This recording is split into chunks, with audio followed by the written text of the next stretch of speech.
Ang dumi pa ka. Ilan na ba?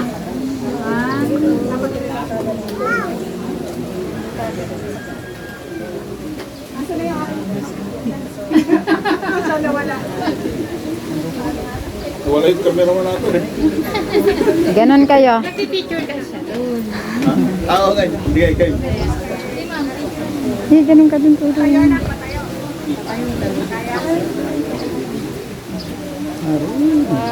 Uy, may dumaan. Yung Koreana ng Norte.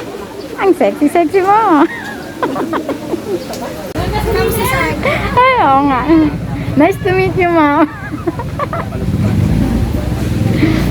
Siya. Siya. Siya? Nung araw pa, pag sinabi nating tatay, ano po papasok sa isip ninyo?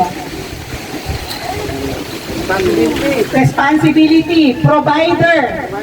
Provider. Pag sinabing, ay, tatay na yan, ano ibig sabihin nun? Meron na kayong ano? Meron na kayong responsibilidad, meron na kayong obligasyon kasi tatay na kayo. So ngayon, tatalakayin po natin mabuti ang inyong responsibilidad at obligasyon na yan. Sabi dito, ang daming pagkakaiba ng babae at lalaki ang physical, nakatami ang sexual. Ang lalaki ay mayroong XY chromosome at ang babae ay mayroong double X. Ito po yung genes na tinatawag natin. Kahit balik-balik na rin ang mundo, hindi magkakaroon ng X ang lalaki, ang babae lang ang meron. Okay? Once na matapos ng menstruation ng misis nyo, okay, huwag muna kayong mga labit. Kasi pagkatapos ng menstruation, nakakalapit, ano? Patuhan ko hindi. May tagbakol po si Konsi. Napaka mo kasi walang kuryente kaya po dumami. Ay, gano'n. Kaya hindi lang po kayo ang makikinabang, kaya nandito tayo ngayon, kaya nag-uusap tayo. Kundi maikwento nyo po doon sa inyong pamangkin, doon sa inyong anak, sa inyong apo na anak.